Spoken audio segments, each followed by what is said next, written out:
On a beau chercher, analyser, décortiquer, certaines choses nous échappent complètement. Des événements, des objets qui semblent se moquer de notre logique, qui se tiennent juste là, à la limite de ce qu'on peut comprendre. Et si la science, finalement, avait-elle aussi ses angles morts? Et attention, ce n'est pas juste une impression. Une étude de l'Université de Stanford a estimé que près de 30% de tous les phénomènes enregistrés restent à ce jour complètement inexpliqués. C'est énorme, c'est presque un tiers de la réalité qui nous passe sous le nez. C'est exactement cette question qui va être notre fil rouge. On va se pencher sur 3 dossiers, 3 énigmes bien réelles, documentées, qui continuent de donner des mots de tête aux experts. Alors c'est parti, on ouvre le premier dossier. On commence avec un mystère de notre temps, un truc dont beaucoup se souviennent très bien, une véritable cicatrice dans notre monde ultra connecté, parce que personne, vraiment personne, ne comprend ce qui s'est passé. C'était un vol de routine, de Kuala Lumpur à Pékin. Tout était normal. Et puis, plus rien. Le silence radio. L'appareil s'est tout simplement volatilisé, comme s'il avait été effacé de la carte. Mais le plus fou dans cette histoire, c'est que ce n'est pas un simple accident. Non. Les données des radars militaires ont révélé une vérité qui fait froid dans le dos. L'avion a volontairement changé de cap. Quelqu'un aux commandes a délibérément coupé les communications et a fait demi-tour pour s'enfoncer au-dessus de l'océan Indien. Et c'est ça le nœud du problème. 0 appel de détresse. Pas de débris concluants après des recherches massives. Et les boîtes noires censées tout enregistrer, introuvables. On a un avion de ligne entier qui s'est évaporé à l'ère du GPS et des satellites, laissant un vide immense et des centaines de questions. Allez, on quitte notre atmosphère pour monter un peu plus haut, en orbite. Et là, un autre mystère, beaucoup plus ancien cette fois, nous observe peut-être depuis des décennies, ou bien plus longtemps encore. Imaginez la scène, on est en 1960, en pleine guerre froide. Les radars militaires américains captent un truc, un objet non identifié en orbite polaire.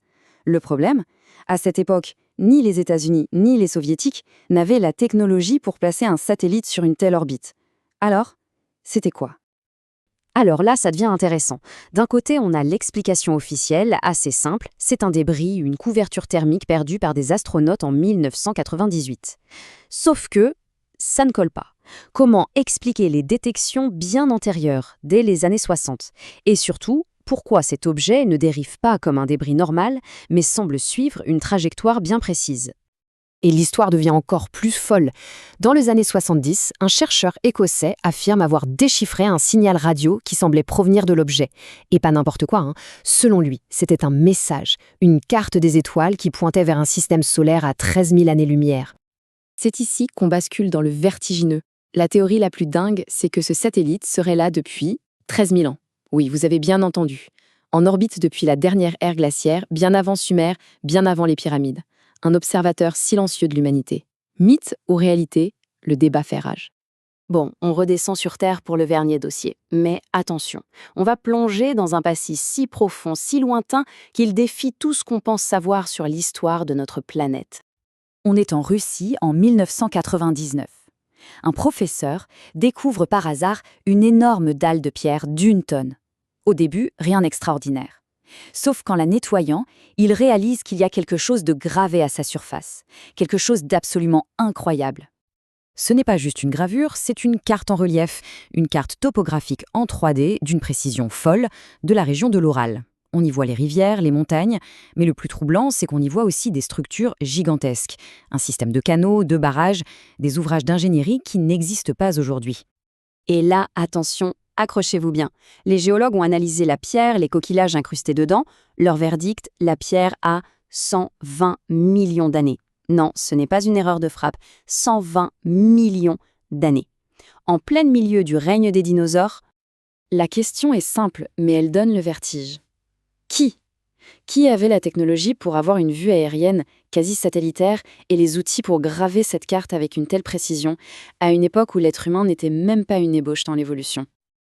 Alors, on a un avion qui se volatilise, un objet non identifié en orbite depuis peut-être des millénaires et une carte gravée avant l'humanité. Qu'est-ce qu'on fait de tout ça?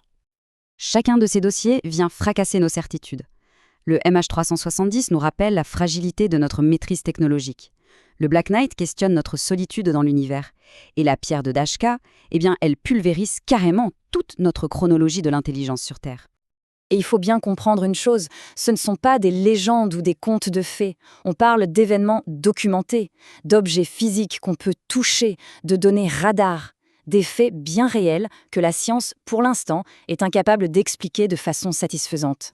Alors, est-ce que ce sont juste des anomalies, des cas isolés sans aucun lien, ou est-ce qu'on est en train de regarder les pièces éparpillées d'un puzzle absolument immense? Une réalité beaucoup plus complexe et plus étrange que ce qu'on nous a appris. La question reste ouverte.